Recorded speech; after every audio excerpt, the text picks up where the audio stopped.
እሺ ሰው ወደ ዕለቱ ትምህርት ደግሞ እንለፍና አይኖ በጣም ሰዓቱን ያው ገፋ አድርገናል። ዛሬ ኦልሬዲ ለ4:10 ጉዳይ ሆኗል እና ግን አንድ ትምህርት ብቻ ስለሆነ የምናነሳው ነገረ ክርስቶስን ብቻ ባለፈው እንደምታስታውሱት መሰረታዊ የክርስትና ትምህርት ለምን እንማራለን የሚለውንና ሚስጥረ ስላሴን ሁለቱን አንድ ላይ አድርገን ስለሰጠናችሁ የተወሰነ በልኪ ነገር ነው። ትንሽ ሰፋ ነገር ብሎ ሊሆን ይችላል። ዛሬ ግን ነገረ ክርስቶስን ብቻ ነው። ነገረ ክርስቶስን ልክ የሆነ ማለት ሌሎች ትምህርቶችን እንደምሰጣችሁ የሆነች ነጥብ ያህል ያዙላችሁና ወይ 3 ነጥቦች ምናምን ያዙላችሁና አጠር አድርጌ የተወሰነ ነገር ሰጣችኋለሁ። ከዛ ወዲያው እንጨርሳለን። እዚህ ላይ የምንማማራቸው ትምህርቶች ምንድነው? ቢያንስ ምን እንደምታምኑ ወቁት ብቻ ነው። እሺ በጣም በጥልቀት ገብተን እያየን አይደለም፣ ግን ቢያንስ የምታምኑት ይህንን ነው። ወጣችሁ የምናምነው ይህንን ነው። ለምሳሌ ዛሬ ስለ ክርስቶስ ኢየሱስ የምናምነው ይህንን ነው ብላችሁ መናገር ትችላላችሁ ማለት ነው። ስለዛ እዛ ላይ የተወሰነ ነገር እንሄድበታለን እና እኔ በአጭሩ ነው የምነግራችሁ። እሺ ኮመንቱን እሺ አጠፋችሁት። አሪፍ ነገረ ክርስቶስ፣ የክርስቶስ ነገር፣ የክርስቶስ ትምህርት፣ ነገረ ክርስቶስ በአጭሩ ነገረ ክርስቶስ ምንድን ነው? የአምላክን ሰው የመሆን ምስጢር የሚያትት ነው። በአጭሩ የአምላክን ሰው የመሆን የቃልን ስጋ የመሆን ምስጢር የሚያትት የሚያስረዳ የሚያስተምር የምንማርበት ትምህርት ነው ነገረ ክርስቶስ። ስለ ክርስቶስ ኢየሱስ ለማወቅ ወይም ነገረ ክርስቶስን ለመረዳት 3 ነጥቦችን ብቻ ሰጣችኋለሁ። 3 ነጥቦችን በ3ቱ ዓለም አቀፋዊ ጉባኤያት አድርጌ ይሰጣችኋለሁ። ስንት ነጥብ ሰጣችኋለሁ አልኳችሁ? ነገረ ክርስቶስን ለመረዳት 3 ነጥብ ነው የምሰጣችሁ። 3ቱንም ነጥቦች ደግሞ በ3ቱ ስንት ዓለም አቀፋዊ ጉባኤያትን ነው የምትቀበሉት? የኦሪየንታል ኦርቶዶክስ አብያተ ክርስቲያናት 3 ዓለም አቀፋዊ ጉባኤያትን ይቀበላሉ። የኒቂያውን፣ የቁስጥንጥንያውንና የኤፌሶኑን። ምንድነው ኒቂያ፣ ቁስጥንጥንያ፣ ኤፌሶን? ምንድነው? ጥንት ላይ 4ኛውና 5ኛው ክፍለ ዘመን አጋማሽ አካባቢ ላይ ቤተክርስቲያን በዓለም አቀፍ ደረጃ ጉባኤያትን አድርጋ ነበረ።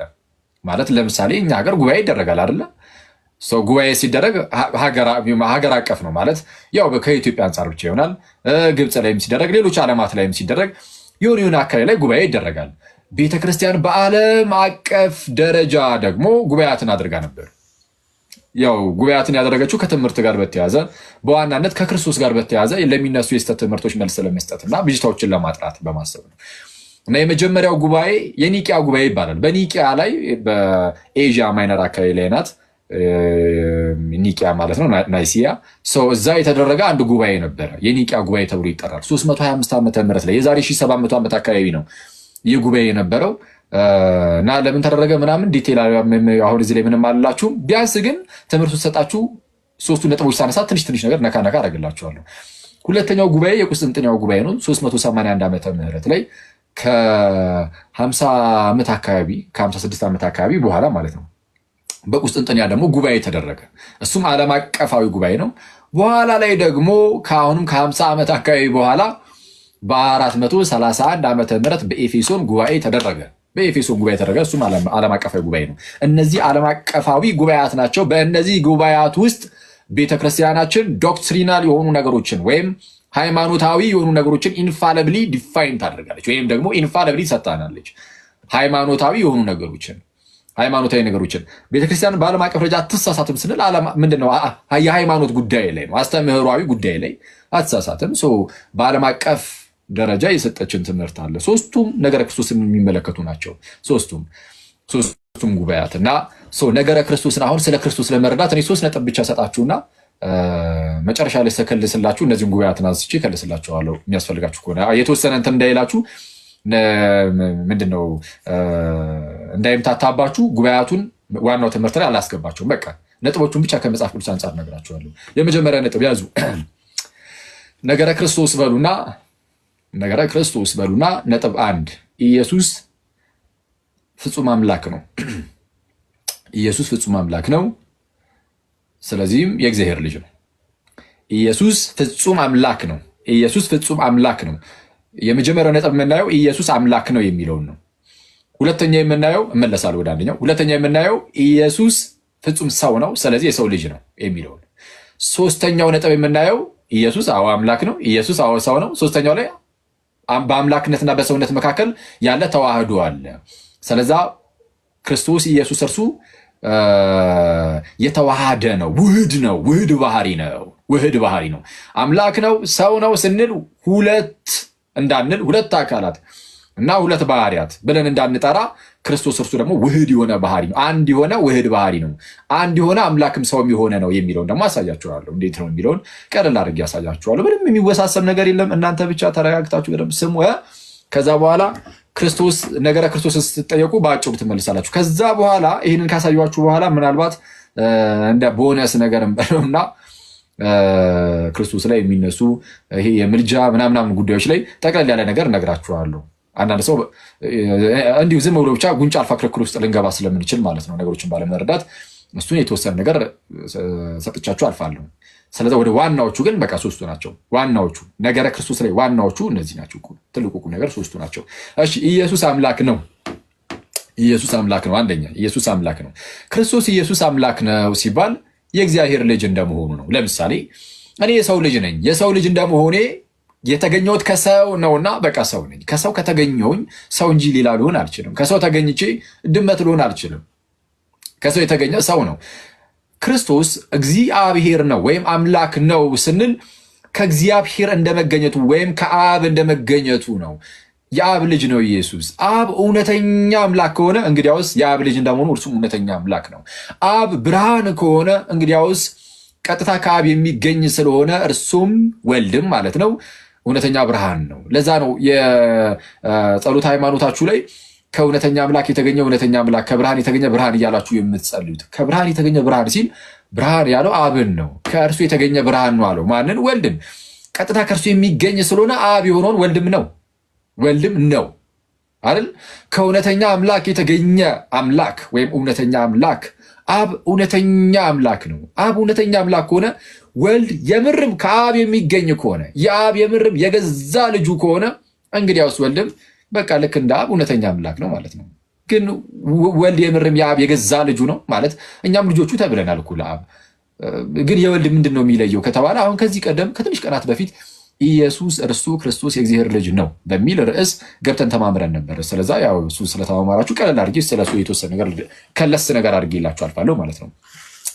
ኢየሱስ የእግዚአብሔር ልጅ ነው ሲባል ልክ እኛ የእግዚአብሔር ልጅ እንደሆነ አይደለም። እኛ አዶፕት ተደርገን ነው በጸጋ የእግዚአብሔር ልጆች ሆነናል። ጌታችን ኢየሱስ ግን ከአብ ቀጥታ የሚገኝ ሆኖ ወይም የገዛ ልጅ ሆኖ ነው። እኛ የገዛ ልጆች ሆነን አይደለም፣ በቃ በጸጋ የተሰጠን ነው። ወደ ገዛ ወገኖቹ መጣ ይላል ዮሐንስ ወንጌል ምዕራፍ 1 ቁጥር 11 ጀምሮ ወደ ገዛ ወገኖቹ መጣ፣ የገዛ ወገኖቹ ግን አልተቀበሉትም። ለተቀበሉት ግን በስሙም ለሚያምኑት ለእነርሱ የእግዚአብሔር ልጆች የሆኑ ዘንድ ስልጣንን ሰጣቸው። በስጦታ የተቀበልነው ነው እንጂ የገዛ ልጆች ሆነን አይደለም። ክርስቶስ ግን ለአብ የገዛ ልጁ ነው። የገዛ ልጁ ከመሆኑ የተነሳ ብቸኛ ልጁ ነው። ስለዛም ልጅነቱ ከፈጣሪነቱ አንጻር ነው። የፈጣሪነት አይነት ልጅነት ነው ያለው ወልድ ለአብ። እሱን እንግዲህ ከመጽሐፍ ቅዱስ በጣም በርካታ ማሳያዎች አሉ። ልጅነቱን ለመረዳት ስንት ነጥብ ትይዛላችሁ? 3 ነጥብ። አሁን ልጅነቱን ለመያዝ ማለት የእሱ ልጅነት የተለየ እንደሆነና ባህርያዊ እንደሆነ ቀጥታ ከእርሱ የሆነ እንደሆነ አብ አምላክ ፈጣሪ እንደሆነ ሁሉ ወልድንም አምላክ ፈጣሪ የሚያስብለው አይነት ልጅነት እንደሆነ ለማሳየት ለመረዳት 3 ነጥቦች ልስጣችሁ። ለምሳሌ ክርስቶስ የገዛ የአብ ልጁ ተብሏል። የገዛ የአብ ልጁ የገዛ ልጅ ተብሎ በመጽሐፍ ቅዱስ ከክርስቶስ ውጭ ማንም አይጠራም፣ አልተጠራም። ማንም አልተጠራም። እኔ አልተጠራውም፣ እናንተ አልተጠራችሁም፣ ዮሐንስ አልተጠራም፣ ጴጥሮስ አልተጠራም፣ ነቢያት አልተጠሩም፣ ሙሴ አልተጠራም፣ ቅዱሳን መላእክት አልተጠሩም። የገዛ የአብ ልጅ ተብሎ የሚጠራው ጌታችን እና መድኃኒታችን ኢየሱስ ክርስቶስ ብቻ ነው። ስለዚህም እንዲህ ይላል በሮሜ መልእክት ምዕራፍ 8 ቁጥር 32 ላይ ለገዛ ልጁ ያራራለት ነገር ግን ስለ ሁላችን አሳልፎ የሰጠው እንደው ከእርሱ ጋር ሁሉን ነገር እንዴት አይሰጠንም ይላል። ለማን ያራራለት? ለገዛ ልጁ ያራራለት። ለገዛ ልጁ ያራራለት። ኦኬ። ስለዛ ወልድ የአብ የገዛ ልጁ ነው። በቃ ክርስቶስ ብቻውን የገዛ ልጁ ነው። የገዛ የተባለው ለምንድን ነው ከተባለ ቀጥታ ከእርሱ የሚገኝ ስለሆነ ነው። ወልድ የሚገኘው ከአብ ነው። ወልድ ልጅ ነው ሲባል ቃል እንደመሆኑ ነው። አያችሁ፣ የኔ ቃል የሚገኘው ከእኔ ነው። ወልድ ቃል የተባለው የአብ ቃል ነው። ስሙም የእግዚአብሔር ቃል ተብሏል አይደል የሚለው ራእይ መጽሐፍ ላይ ስሙም የማን ቃል? የእግዚአብሔር ቃል ተብሏል። የእግዚአብሔር ቃል ከእግዚአብሔር ነው የሚገኘው። ልጅ የተባለው ቃል እንደመሆኑ ስለሆነ ያ ቃል ደግሞ ልክ እንደ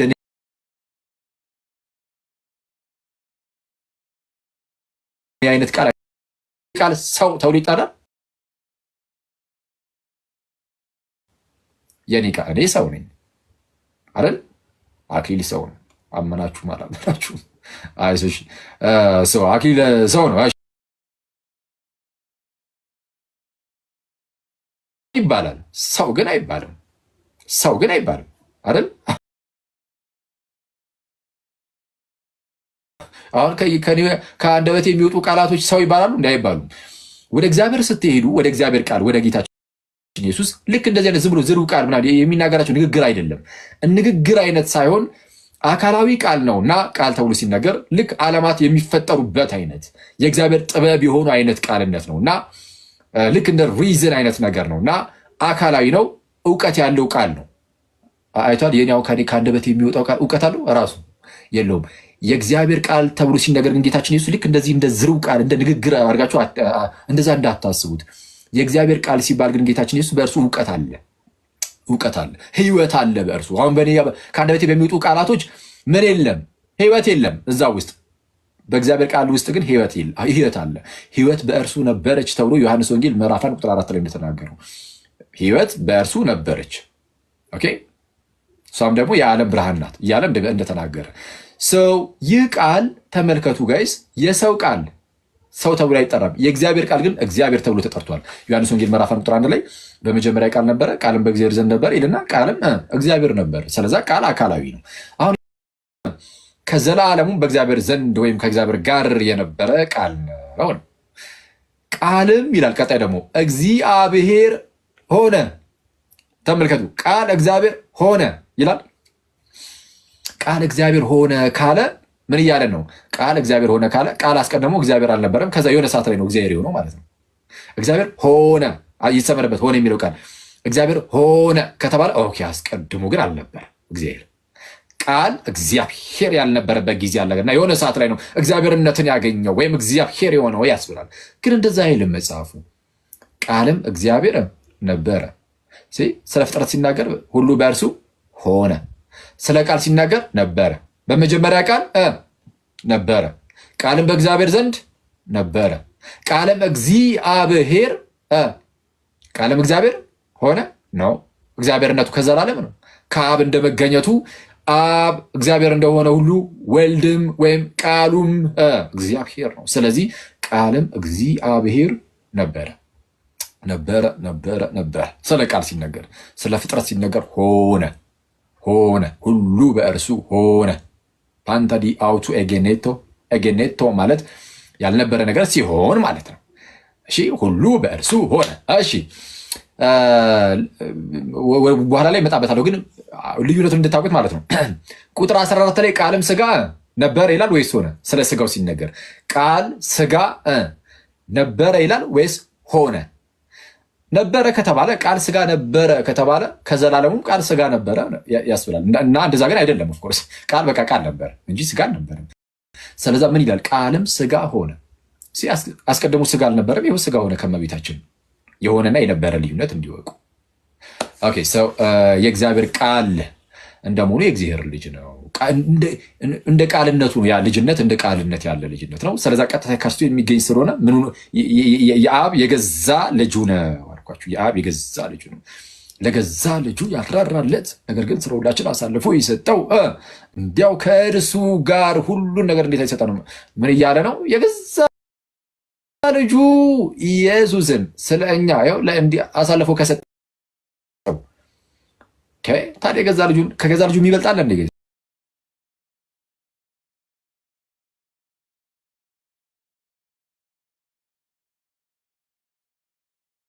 የለም እኮ። ስለዛ እናንተ ለእግዚአብሔር ሁኑ እንጂ እንዴ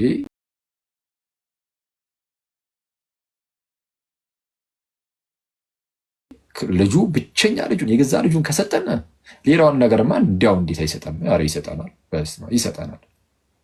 ልጁን ሰጥቶን የለ እንዴ?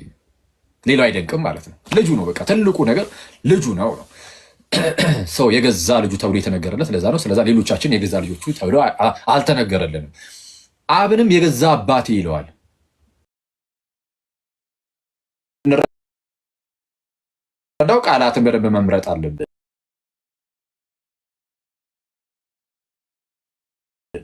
ከመጽሐፍ ቅዱስ አንጻር ስናየው የገዛ ልጅ ተብሎ የሚጠራው ኢየሱስ ነው። አብም የገዛ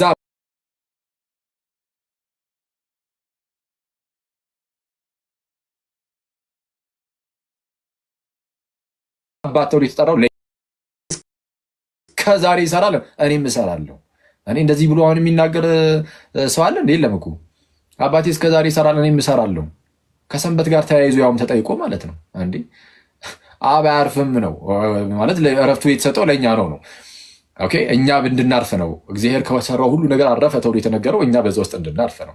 ከዛ በኋላ ዓለምን እየመገበ ሁሌም የሚያኖር ማለት የሆነ ቅዳሜ ሲመጣ ሰንበት ላይ ማለት ነው። ልክ ቅዳሜ ሲመጣ አብ እስቲ እረፍት ልውሰድ እናንተ እንደፈለጋችሁት ሁኑ ብሎ ዞር ይላል አይል። አባቴ እስከዛሬ ይሰራል እኔም ደግሞ እሰራለሁ አለ። ይሄ ስልጣናዊ ንግግር ነው ጋይስ። ይሄ በጣም ስልጣናዊ ንግግር ነው። እዛው ለቀጠል ላደረገና ምናለ እንግዲህ አይሁድ ማን ነው እንግዲህ ሰንበትን ስለሻረ ብቻ አይደለም፣ እሺ ይልቁንም ራሱን ከእግዚአብሔር ጋር አስተካክሉ። ልክ ራሱን ከማን ጋር? ከእግዚአብሔር ጋር አስተካክሉ። እግዚአብሔር የገዛ አባቴ ነው ስላለ አይሁድ ሊገሩት ይፈልጉት ነበር አለ። ይህን የተናገረው ዮሐንስ ነው። ዚህ ዮሐንስ ምን አለን? ጌታችን አለ ራሱን ከእግዚአብሔር ጋር እያስተካክል ነበረ ሲያወራ። ራሱን ከእግዚአብሔር ጋር አስተካክሎ እግዚአብሔር የገዛ አባቴ ነው አለ። እግዚአብሔር ምን ነው? የገዛ አባቴ ነው። አማርኛው ላይ እግዚአብሔር አባቴ ነው ይላል፣ ግን የገዛ የሚል ቃል አለ። እሺ የገዛ አባቴ የገዛ የምትለዋ ቃል አለች። ብዙ ግሪኩ ላይ አለ፣ የእንግሊዝኞቹ ላይ ብዙዎቹ ላይ አለ። ኤኒዌይስ እግዚአብሔር ራሱን ከእግዚአብሔር ጋር አስተካክሉ፣ እግዚአብሔር የገዛ አባቴ ነው ስላለ አይሁድ ሊገሩት ይፈልጉ ጀመር። እንደዚህ ያላለ እና ወልድ አብን የገዛ አባቴ ይለዋል። ስለዛ አብ ለወልድ የገዛ አባቱ ነው። ስለዛ እኩልነትን ያሳያል ነው። ስለዛ ልጅነት፣ ስለ ልጅነት ስናወራ ወልድ የአብ የገዛ ልጁ ነው እና ከራሱ ከአብ የሚገኝ ነውና አብ እውነተኛ አምላክ ሆነ፣ እንግዲያውስ ልጅም እውነተኛ አምላክ ነው። እናንተ የተገኛችሁት ከሰው እንደሆነ ሁሉ ሰው ናችሁ። ከሰው እንደመሆኑ እናንተ የተገኛችሁት ከሰው እንደመሆኑ ሰው ናችሁ። የእግዚአብሔር ቃል የእግዚአብሔር ልጅ ኢየሱስ ክርስቶስ ከእውነተኛ አምላክ እንደመገኘቱ እውነተኛ አምላክ ነው።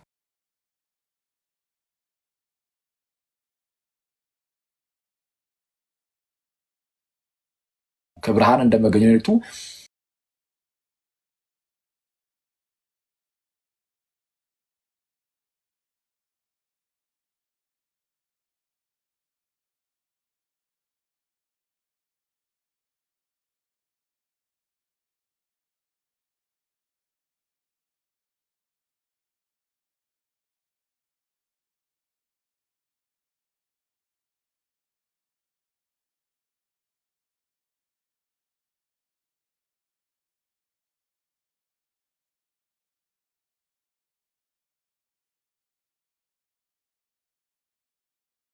እውነትን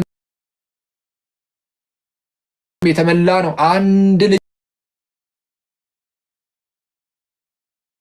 ልጅም ብቸኛ ልጅም ሂዝ ኦንሊ ቢጋትን ሰን ነው የሚለው። ሂዝ ኦንሊ ቢጋትን ሰን። ስለዚህ ብቸኛ ልጅም ከአባቱ ዘንድ እንዳለ ያለ ክብሩን አየን። ስለዚህ ብቸኛ ልጅ ተብሎ ይጠራል። እዛው ቁጥር 18 ላይም ዝቅ ብሎ መቼም ቢሆን እግዚአብሔርን ያየው አንድስ እንኳ የለም ይልና በአባቱ እቅፍ ያለ አንድ ልጁ ብቸኛ ልጁ አንድያ ልጁ እርሱ ተረከው ተብሎ እንደተነገረ መቼም ቢሆን እግዚአብሔርን ያየው አንድስ እንኳ የለም፣ በአባቱ እቅፍ ያለ ግን አንድያ ልጁ ብቻ። ማንም እኮ ነው እግዚአብሔርን ያየው የለም የተባለው።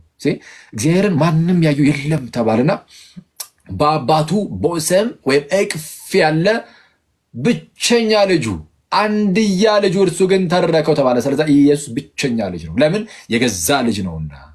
ኢየሱስ ለአብ የገዛ ልጁ በመሆኑ ምክንያት ብቸኛ ልጅ ተብሎ ይጠራል። ዮሐንስ ወንጌል ምዕራፍ 3 ቁጥር 16 ላይም በእርሱ የሚያምን ሁሉ የዘላለም ሕይወት እንዲኖረው እንጂ እንዳይጠፋ እግዚአብሔር አንድያ ልጁን እስኪሰጥ ድረስ ዓለምን እንዲወዱት አላለም።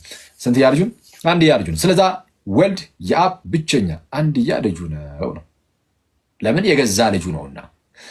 ለምን? ቀጥታ ከእርሱ የሚገኝ ልጁ ነውና። ከእርሱ የሚገኝ ከሆነ ደግሞ አብ እውነተኛ አምላክ ከሆነ የአብን እውነተኛ አምላክነት የሚጠራጠር ስለሌለ በቃ ወልድም እውነተኛ አምላክ ነው ማለት ነው። ስለዛ ልጅነቱ እንዲህ ያለ ልጅነት ነው። እሺ ሶስተኛ ነጥብ ያው እንግዲህ የተወሰነ አለፍ አልፍ እያልኩ ነው የምሰጣችሁ። ሶስተኛው ነጥብ እዛው ልጅነት ላይ የምትይዙት ምን የሚልን ነው? ፈጣሪ ከመሆኑ አንጻር ተነግሮለታል ልጅነቱ። ለምሳሌ ዕብራውያን ምዕራፍ 1 ላይ ፈጣሪ ወይም አምላክ ከመሆኑ አንጻር ማለት ነው። ፈጣሪነቱን ወይም አምላክነቱን ከልጅነቱ ጋር አያይዞ መጽሐፍ ቅዱስ ነግሮናል። ፈጣሪነቱን አምላክነቱን ከልጅነቱ ጋር አያይዞ ማለት ነው። ማነው? በዕብራውያን መልእክቱ ምዕራፍ 1 ከቁጥር 1 ጀምሮ ቅዱስ ጳውሎስ እንደዚህ ይላል። ከጥንት ጀምሮ እግዚአብሔር በብዙ አይነትና በብዙ ጎዳና ለአባቶቻችን በነቢያት ተናግሮ፣ አስቀድሞ ለነበሩ አባቶቻችን በነቢያት ተናግሮ ነበር። አሁንስ ሁሉን ወራሽ ባደረገው ደግሞም ዓለማትን በፈጠረበት በልጁ በዚህ ዘመን መጨረሻ ለእኛ ተናገረናል። ዓለማትን በፈጠረበት በልጁ እሺ፣ በዚህ ዘመን መጨረሻ ለእኛ ተናገረን። ስለዛ ልጁ ዓለማት የተፈጠሩበት ነው። ስለዛ አብ በልጁ በሌላ ስፍራ ደግሞ እዛው ዕብራውያን ምዕራፍ 11 ላይ ለምሳሌ ዓለማት በእግዚአብሔር ቃል እንደተዘጋጁ እናውቃለን ይላል።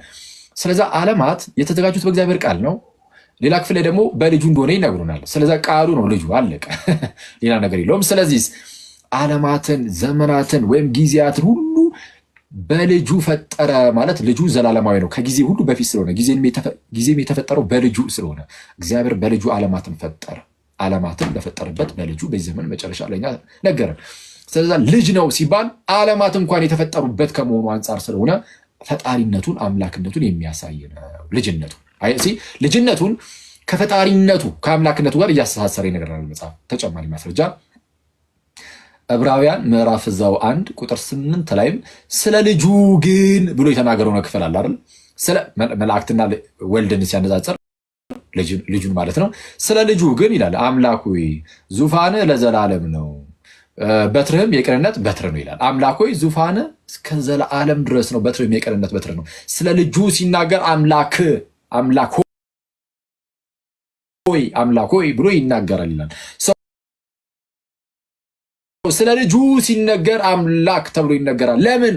ያ ልጅ ቀጥታ ከአብ የተገኘ ስለሆነ አብ እውነተኛ አምላክ ነውና እርሱም እውነተኛ አምላክ ስለሆነ በአጭሩ ያ ነው። ተጨማሪ ማስረጃ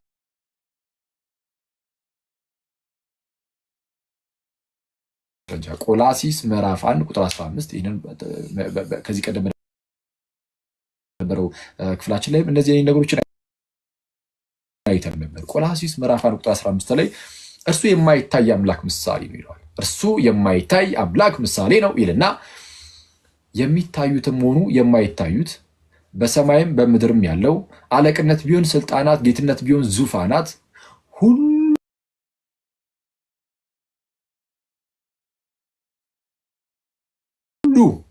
በእርሱ ተፈጥረዋልና የማይታይ አምላክ ምሳሌ ተብሎ የተጠራው በልጁ ማለት ነው። ሁሉ በእርሱ ተፈጥረዋል እና ከፍጥረት በፊት በኩር ነው።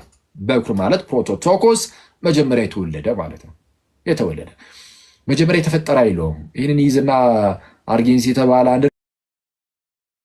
ሊቅ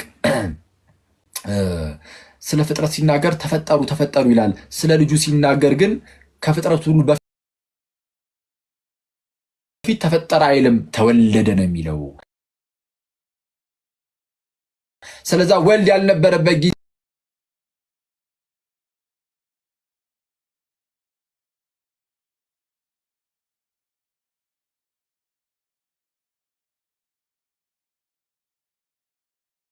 አንዳች እንኳን ያለ እርሱ የሆነ የለም ብሎን የለም። ሁሉ በቃል እኮ ነው የሚለው።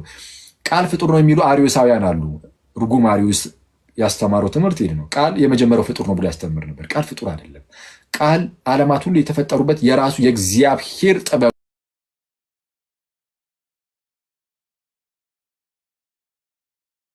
ነው ቃል።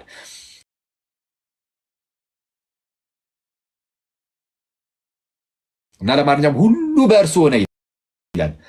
ሁሉ በእርሱ ተፈጠረ ማለት ነው። ከተፈጠረውም አንዳች እንኳን ያለ እርሱ የሆነ ወይም የተፈጠረ የለም ይላል።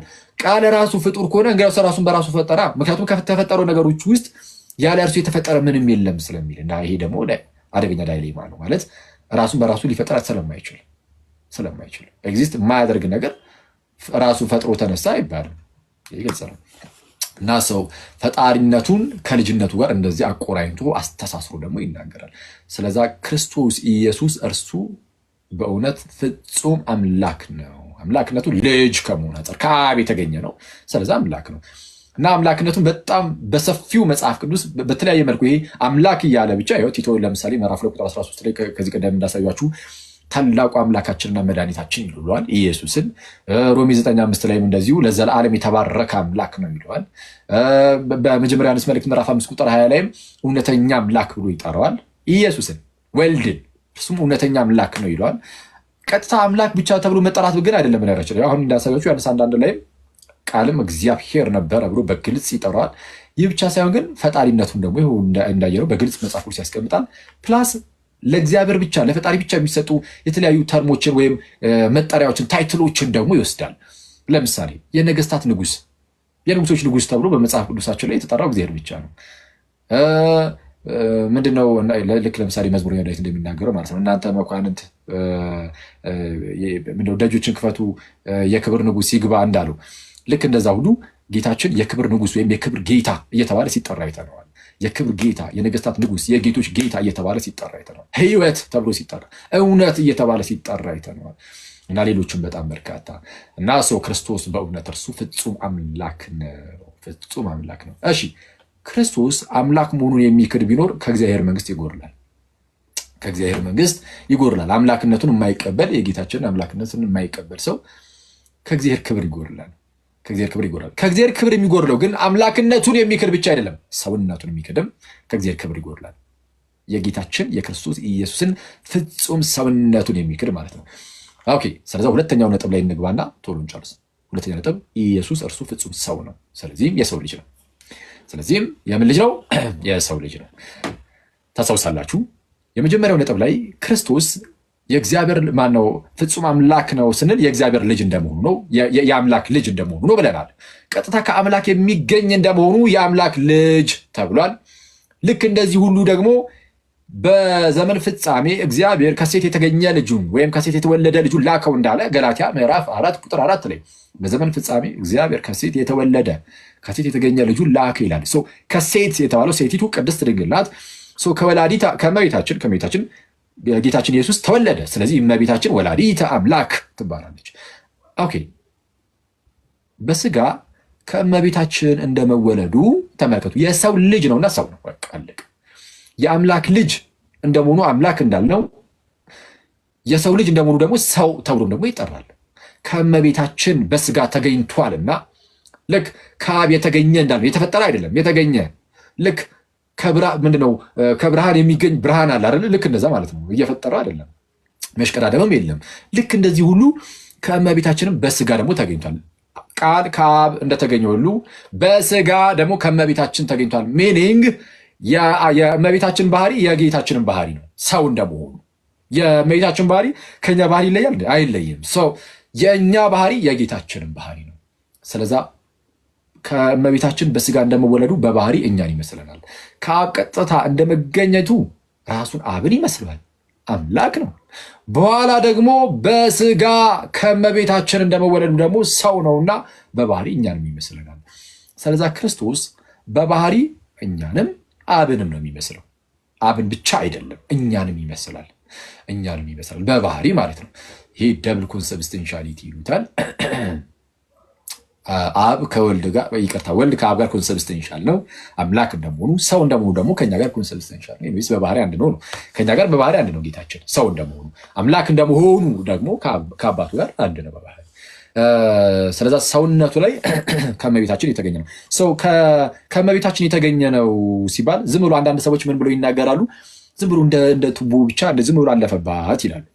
ጌታ ይቅር ይበላቸውና ክብር ምስጋናም ለእርሱ ለእመቤታችንም ደግሞ ይሁንና ቀጥታ ከእርሷ እንትን አላለም። በቃ ዝም ብሎ በእርሷ ውስጥ ብቻ ዝም ብሎ አለፈባት አይነት ነገር ብሎ የሚናገሩ ሰዎች ተነስተው ነበር። ጥንት ላይ እነ ቫለንቲኑስ እንደዛ ብሎ ያስተምሩ ነበረ እና የቫለንቲኑስ ደቀ መዛሙርት ደግሞ አሁን ተነስተዋል። ኦንሊ ጂሰሶች፣ ኦንሊ ጂሰስ የሚባል ቤተ እምነት አለ ብያቸዋለሁ። እነሱ የሥላሴን ትምህርት ብቻ አይደለም የሚክሉት፣ ራሱ እዛው ስጋዊ ላይም ስጋ ሲሆነ ራሱ ቃል ከእመቤታችን ስጋ ነስቶ አይደለም ከእርሷ የተገኘ በፍጹም አይደለም። ከእርሷ የተገኘ ሳይሆን በቃ ራሱ ቃሉ ነው ወደ ስጋ እንደ ስጋ የሆነው ቃሉ ለአዚፍ የሆነ ስጋው ከቃል የተፈጠረ የተዘጋጀ እንደሆነ አይነት ነገር ከቃል የተዘጋጀ እንጂ የእኛን ስጋ ጭራሽ አልተካፈለ አይነት ነገር ያስተምራሉ። ይህ ስህተት ነው። ቅድስት ኤልሳቤጥ መንፈስ ቅዱስ ሞልቶባት ምን ብላ ተናገረች? እንዲህ ይላል ቅድስት ኤልሳቤጥ መንፈስ ቅዱስ የሞላ ብዙ ሲናገር መስማት ይሻላል አይሻልም? አንድ እንደዛ ይሻላል። ሉቃስ ወንጌል ምዕራፍ 12 ይላል በታላቅ ድምፅም ጮኻ እንዲህ አለች። አንቺ ቅድስት ኤልሳቤጥ ልክ እመቤታችን ወደ እርሷ መታ የሰላምቷን ድምፅ ስታሰማት መንፈስ ቅዱስ በኤልሳቤጥ ላይ ይወርድና ዘንድ በታላቅ ድምፅ ጮኻ እንድትመሰክር ያደርጋታል። መንፈስ ቅዱስ የተደበቀውን የተሰወረውን ነገር ይገልጥላትና ምን ብላ እንድትመሰክር ያደርጋታል? በታላቅ ድምፅ ጮኻ እንዲህ አለች፣ አንቺ ከሴቶች መካከል የተባረክሽ ነሽ፣ የማኅፀንሽም ፍሬ የተባረከ ነው። የጌታዬ እናት ወደ እኔ ትመጣ ዘንድ እንዴት ይሆንልኛል? አንቺ ከሴቶች መካከል የተባረክሽ ነሽ። ትክክል። ከዛ በኋላ ደግሞ ምን አለች? ስለ ልጇ ስትናገር የማኅፀንሽ ፍሬ። ኦኬ፣ የማኅፀንሽ ፍሬ ማለት ከማኅፀንሽ የሚገኘው ማለት ነው። ኦኬ፣ ፍሬ ቀጥታ የሚገኝ ነው። ለምሳሌ የሆነ የዛፍ ፍሬ ከተባለ ያ ፍሬ ከዛ ዛፍ ላይ የሚገኘው። የማኅፀንሽ ፍሬ ከተባለ ከዛው ከማኅፀን ውስጥ የሚገኝ ነው። ኮንሲቭ የሚደረገው የሚጸነሰው እዛው ስለሆነ የሚጸነሰው በመንፈስ ቅዱስ አሰራር ከእመቤታችን ነው። ኦኬ፣ በመንፈስ ቅዱስ አሰራር ማለት ነው። ስለዚህም የማኅፀንሽ ፍሬ ተባለ። የማኅፀን ፍሬ ተብሎ ከእርሷ ከሴት አልተገኘም የሚባል ነገር የለም። የሆድሽ ፍሬ፣ የማኅፀንሽ ፍሬ፣ የሆድ ፍሬ፣ የማኅፀን ፍሬ፣ የወገብ ፍሬ እየተባለ ሲነገር በመጽሐፍ ቅዱስ ላይ ሁሌም ቢሆን ምንን የሚያመለክተው? ባዮሎጂካል የሆነ ልጅነትን የሚያሳይ ነው። አለቀ። ለምሳሌ አንዲት ሴት የሆነ ልጅን አዶፕት ብታደርግ አንዲት ሴት ማለት ነው ማለት ምንድን ይባለው ልጅን በማደጎ ልታሳድግ ብትወስድ እና በማደጎ ብትወስድ ልጁን የማኅፀኗ ፍሬ ነው እንደሚባለው አይደለም። የማኅፀኗ ፍሬ አይደለም። ኦኬ፣ እሷ በማደጎ የወሰደችው ስለሆነ ጌታችን ኢየሱስ ግን ለእመቤታችን የማኅፀኗ ፍሬ ተብሏል። የማኅፀኗ ፍሬ የተባለው በእርሷ ዝም ብሎ ስላለፈ አይደለም፣ ከእርሷ የተገኘም ስለሆነ ነው። ፍሬ የተባለው መገኘትን የሚያሳይ ስለሆነ ማለት ነው። መገኘትን የሚያሳይ ስለሆነ እሺ፣ ይህንን የመሰለ ነገር በሐዋርያት ሥራ ምዕራፍ 2 ቁጥር 30 ላይ እናያለን። ማለት ለዳዊት የተነገረውን ነገር ይስብና ቅዱስ ጴጥሮስ እንዲህ ይላል፣ ነቢይ ስለሆነ ይላል ዳዊት ማለት ነው። ነቢይ ስለሆነ ከወገቡም ፍሬ በዙፋኑ ያስቀምጥ ዘንድ እግዚአብሔር መሐላ እንደማለለት ስላወቀ ከወገቡ ፍሬ ማለት እግዚአብሔር ለዳዊት ማለ፣ አይጸጸትም። ምን ብሎ ማለ? ከወገብ ፍሬ በዙፋን ላይ አኖራለሁ ብሎ። አሁን በዳዊት ዙፋን ላይ የሚቀመጥ መሲህ ይመጣል። መሲህ ማለት ክርስቶስ ማለት ነው። ክርስቶስ የዳዊት ልጅ ነው። ያ የሚመጣው መሲህ ግዴታ ምን መሆን አለበት?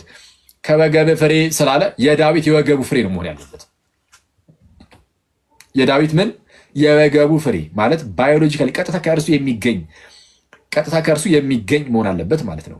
ስለዛ ክርስቶስ የሚጠበቀው የዳዊት የወገቡ ፍሬ ሆኖ ነው። ለዛ ነው ምን የሚለው እንዳልኳችሁ ነቢይ ስለሆነ ከወገቡም ፍሬ በዙፋኑ ያስቀምጥ ዘንድ እግዚአብሔር መሐላ እንደማለለት ስላወቀ ስለ ክርስቶስ ትንሣኤ አስቀድሞ አይቶ ነፍሱ በሲኦል እንዳልቀረች ስጋው መበስበስን እንዳላየ ተናገራል። ነፍሱ በሲኦል እንዳልቀረች ስጋው መበስበስን እንዳላየ ተናገረ። ስለማን አይቶ? ስለ ክርስቶስ አይቶ። ምክንያቱም የሚመጣው ክርስቶስ የራሱ የወገቡ ፍሬ ነው። ኦኬ፣ የወገቡ ፍሬ ነው። ስለዛ ሰው እንደመሆኑ ኢየሱስ ከኛ የተለየ አይደለም። ሰው እንደመሆኑ ከኃጢአት በስተቀር ከኛ ጋር አንድ ነው። ሰው እንደመሆኑ ከኃጢአት በስተቀር ጌታችን ኢየሱስ የማርያም ልጅ ነው። ቀጥታ ከእርሷ ስጋ ነስቶ የተገኘ ነው። በስጋ ከእመቤታችን የተገኘ ነው። በነገራችን ላይ ገላትያ ምዕራፍ 4 ላይም ምንድነው በዘመን ፍጻሜ እግዚአብሔር ከሴት የተገኘ ልጁ ነው የሚለው። የተወለደ ይላል፣ ችግር የለም። የተወለደ ተብሎ የሚተረጉም የተገኘ ተብሎም ደግሞ ይተረጉማል። ጊኖማይ የሚለው የግሪክ ቃል መገኘትን የሚያሳይ ነው። ሰው ከሴት የተገኘ ልጁ ብሎ ያስቀምጣል። ልክ ሮሚ ምዕራፍ 1 ቁጥር 3 ላይ እንደሚናገረው ማለት ነው። በስጋ ከዳዊት ዘር ስለተገኘ፣ በስጋ ከማን? ከዳዊት ዘር ስለተገኘ በስጋ ተገኝቷል። አለቀ። በስጋ የተገኘ ነው። ከማን? ከሰው። ልክ አምላክ እንደመሆኑ ከአብ የተገኘ ሆኖ እውነተኛ አምላክ እንደተባለው ሰው እንደመሆኑም ከእውነተኛ ሰው ከእመቤታችን የተገኘ እውነተኛ ሰው ነው። ከኃጢአት በቀር በነገር ሁሉ እኛን የመሰለ ሆነ። ዕብራውያን ምዕራፍ 4 ቁጥር 15 እንደሚናገረው ማለት ነው። ስለዚህ አሁን የዳዊት የወገቡ ፍሬ መሲሁ ክርስቶስ የዳዊት የወገቡ ፍሬ ነው። ስለዚህ የትኛውም ሰው አሁን ሄዳ ብትጠይቀው ማለት ነው አይሁዳዊን ስለ መሲሁ ምን ትላለህ ብለህ ብትጠይቀው እሱ የዳዊት ልጅ ነው ይላል። ልክ ጌታችን ኢየሱስ እንደጠየቃቸው በማቴዎስ ወንጌል ምዕራፍ 22 ቁጥር 41 ላይ ፈሪሳውያንም ተሰብስበው ሳሉ ጌታችን ኢየሱስ ስለ ክርስቶስ ምን ይመስላችኋል የማንስ ልጅ ነው ብሎ ጠየቃቸው ይላል። ጌታችን ኢየሱስ ምን ብሎ ጠየቃቸው? ስለ ክርስቶስ ምን ይመስላችኋል የማንስ ልጅ ነው? የማንስ ልጅ ነው? የዳዊት ልጅ ነው አሉት። በቃ የዳዊት ልጅ እንደሆነ ነው የሚያውቁት። ምክንያቱም የተገባው ቃል የወገቡ ፍሬ እንደሆነ የተነገረው። ስለዚህ የዳዊት ልጅ ብለው ነው የሚጠብቁት። ቀለል አድርገው እና አልተሳሳቱም። ባይዜ እዚህ ክፍል ላይ የዳዊት ልጅ በማለታቸው አልተሳሳቱም። ግን እነሱ የእግዚአብሔር ልጅነቱን ደግሞ ይረሱታል፣ ይዘነጉታል። ለማንኛውም የዳዊት ልጅ መሆኑን ግን ይህ የማቴዎስ ወንጌል መጀመር ልክ ገና ሲጀምር መጽሐፉን ምን ብሎ የሚጀምረው? የዳዊት ልጅ የአብርሃም ልጅ የኢየሱስ ክርስቶስ የትውልድ መጽሐፍ የማን ልጅ ብሎ ነው የሚጀምረው? የዳዊት ልጅ። ስለዛ የዳዊት ልጅ የአብርሃም ልጅ የኢየሱስ ክርስቶስ የትውልድ መጽሐፍ ይልና ሊኔጁን ያስቀምጣል። አብርሃም ይስሐቅን ወለደ፣ ይስሐቅ እንደዛ ያዕቆብ ምናምን እያለ ያዕቆብ ይሁዳን፣ ይሁዳ ከተማር ፋሪስና ዛራን እያለ እንደዚህ ይሄዳል ማለት ነው። ከዛ በፋሪስ በኩል እያለ ይሄዳል ኤስሮ ምናምን እና ይህንን የዘር ሐረጉን ይዘረዝራል። ለምን? በስጋ ከዚህ ከአባቶች ነው የሚመጣው ክርስቶስ ኢየሱስና ለዛም ነው እንዳልኳችሁም በዚህ በሮሜ መልእክቱ ቅዱስ ጳውሎስ ምዕራፍ 9 ቁጥር 5 ላይ አባቶች ለእነርሱ ናቸውና ይለናል ለአይሁዳውያን ከእነርሱም ክርስቶስ በስጋ መጣ ይላል። ከእነርሱም ክርስቶስ በስጋ መጣ። በስጋ የመጣው ከእነርሱ ነው ከአይሁዳውያን። አረ ከእነርሱ ከሆነ አለቀ። በስጋ ቀጥታ ከሰው የተገኘ ነው፣ ከመቤታችን የተገኘ ነው።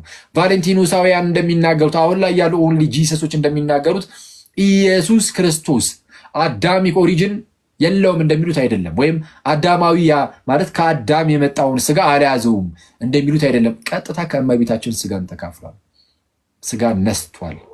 ስለዚህም ሰው እንደመሆኑ ከኛ ጋር አንድ ነው እና እንደዛ ነው ሰው ጌታችን ኢየሱስ ምን ተባለ? በስጋ አባቶች ለእነርሱ ናቸው፣ ክርስቶስም ከእነርሱ በስጋ መጣ። ክርስቶስ ከእነርሱ በስጋ መጣ። በስጋ መጥቷል። ከእነርሱ ብሎ ማለት ነው። ከእነርሱ በስጋ መጣ። ግን እርሱም ለዘላለም የተባረከ ከሁሉ በላይ ሆኖ ለዘላለም የተባረከ አምላክ ነው። አሜን ይላል። ከሁሉ በላይ ሆኖ ጋይስ ለዘላለም የተባረከው አምላክ እርሱ በስጋ ግን ከአይሁዳውያን ከአባቶች መጥቷል። አለቀ። እሱ ነው። ስለዛ ክርስቶስ ምንድነው? ፍጹም ሰው ነው። ለዛ ነው አንዳንድ ሰዎች በሰዓቱ የክርስቶስን ስጋ ክደው የተነሱ በፊትም ነበሩ። እውነቱን ለመናገር ከነባሪያቱ በፊትም ሪል ስጋ እውነተኛ ስጋ የለውም የሚሉ ሰዎች ነበሩ። ዮሐንስ ለእነዚህ አይነት ሰዎች በሰፊው መልስ ሰጥቷል። ኢቨን ዮሐንስ ወንጌል ምዕራፍ 1 ቁጥር 14 ራሱ ሲጽፍ አፖሎጂቲካል የሆነ ዕቅበተ እምነታዊ የሆነ መጽሐፍ ነው ይባላል። በዚህ ዮሐንስ ወንጌል ቃልም ስጋ ሆነ ያለውም ለዛ ነው። ቃል ስጋ መሰለ ሳይሆን እንደዛ ብሎ ይናገሩ ነበረ አንዳንድ ሰዎች የዶሴቲዝም እምነት አቀንቃኞች ቃል ስጋ መስሎ ታየ እንጂ ስጋ አልሆነም የሚሉ ሰዎች ነበሩ። ቃል ግን የምርም ስጋ ሆኗል። ቃል ስጋ ሆነ፣ በእኛ አደረ፣ ጸጋና እውነትን የተመላ ነው። ኦኬ ክርስቶስ በስጋ እንደመጣ የማይታመን መንፈስ እርሱ የክርስቶስ ተቃዋሚ መንፈስ ነው አለ ዮሐንስ ዘመለቱ።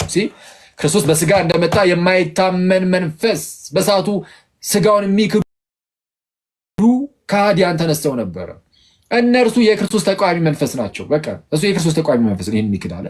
ስለዚህ ይሄ የክርስቶስን የሚቃወም መንፈስ ነው፣ ስፒሪት ነው፣ የክርስቶስ ተቃዋሚ የአንታይ ክራይስት ነው ማለት ነው። እሺ ስለዛ ክርስቶስ እርሱ ፍጹም ሰው ነው። አንዳንዶች ነፍስ የለውም ምናምን የሚሉም አሉ። ይህንን የሚሉት ቃል ስጋ ሆነ ስለሚል ይላሉ። ቃል ስጋ ሆነ ስለሚል እንደው ነፍስ የለም ዝም ብሎ ስጋን ብቻ ነው የወሰደው እና ራሽናል የሆነችው ነፍስ በመለኮቱ በኩል ትተካለች አይነት የሚመስል ነገር የሚናገሩ ሰዎች አሉ እና ቡልናሪውስ ናቸው እነዚህ። እሱንም አባቶቻችን መልሰውታል። ቃል ስጋ ሆነ ሲል አዎ ስጋ ነው የሚለው፣ ግን ስጋ ማለት ግን ነፍስ የሌለው ማለት ግን አይደለም። ልክ ለምሳሌ በትንቢተ ኢዩኤል ምዕራፍ 2 ላይ እግዚአብሔር በዘመን ፍጻሜ መንፈሴን በስጋ ሁሉ ላይ ያፈሳለሁ ይላል። በምን ላይ? በስጋ ሁሉ ላይ ያፈሳለሁ ሲል መንፈሱን ነፍስ በሌለው ስጋ ላይ ማለት ነው። በቆዳ ላይ መንፈሱን ሊያፈስ ነው አይደለም። ስጋ የሚለው ቃል በመጽሐፍ ቅዱሳችን ሰውነትን በቃ ነፍስን የተዋሃደ ስጋን የሚያመለክት ሆኖ ሊገባ እንደዚህ ስለሚችል ማለት ነው። ቃልም ስጋ ሆነ ሲል ቃልም ስጋ ሆነ ሲል ቀጥታ ስጋም ነፍስም የተዋሃደው ማነው? ስጋና ነፍስን ማለት ነው። ስጋና ነፍስን የነሳው ስጋና ነፍስን እና ከድህነት አንጻር አድርጎ ይመልሱ። አክቹዋሊ ይህ መጽሐፍ ቅዱሳችን ላይም አባቶ ነፍሴን አደራ እሰጣለሁ እያለ እንደተናገሩ በመስቀል ላይ ነፍሴን ላኖራትም ነፍሴን ላኖራትም ላነሳትም ስልጣን አለኝ ብሎ ጌታችን በዮሐንስ ወንጌል ምዕራፍ 10 ላይ እንደተናገረው ነፍሴን እያለ ይናገራል። ግን ከድህነት አንጻር አድርገው ግን አባቶቻችን ይመልሱ ነበር። ምን እያሉ? ለምሳሌ እንደነ ቅዱስ ጎርጎርዮስ ዘእንዚናዙ ያሉ ነፍስን አልተዋሃደም። ታዲያ ነፍስን ካልተዋሃደ እንዴት አዳነ ነው? እንዴት አዳነ ማለት ያልተዋሃደውን አላዳነውም። ያዳነው የተዋሃደውን ነው። አዳም የወደቀው አዳም የወደቀው አሁን ከዚህ ጋር በተያዘ ከዚህ ቀደም በነበሩ እነዚህ ዲስከሽኖች ውስጥ አንዳንድ መምህራንና ወንድሞቻችን እንደው ያልነሳውን አላዳነው ምናምን ከሚለው ጋር ያልተዋሃደውን አላዳነው ከሚለው ጋር በተያዘ ጎርጎርዮስ ዘእንዚናዙን አንስተን ስንናገር እሱ ከውድቀት ጋር የሚገናኝ ነገር የለውም፣ በቃ ስጋና ነፍስ ብቻ የሚመለከት ነው ሲሉ ሰምታችኋል። ትክክል ነው። ስለ ነፍስ ነው በዋናነት እያወራ ያለው ትክክል ነው። ስለ ነፍስ እየተወራ ነው። ግን አያይዞ ግን ውድቀትንም አንስቷል። አየህ መጽሐፉን ማንበብ ይጠይቃል። እዛ መጽሐፉ ላይ ምን ይላል? አዳም የወደቀው አይታ ውድቀትን ራሱ ሜንሽን ያደርጋል እኮ ፌል ያደረገው የወደቀው በስጋ ብቻ ነው ወይ? በነፍስም ጭምር አይደለም? በነፍስም ጭምር አይደለም ወይ?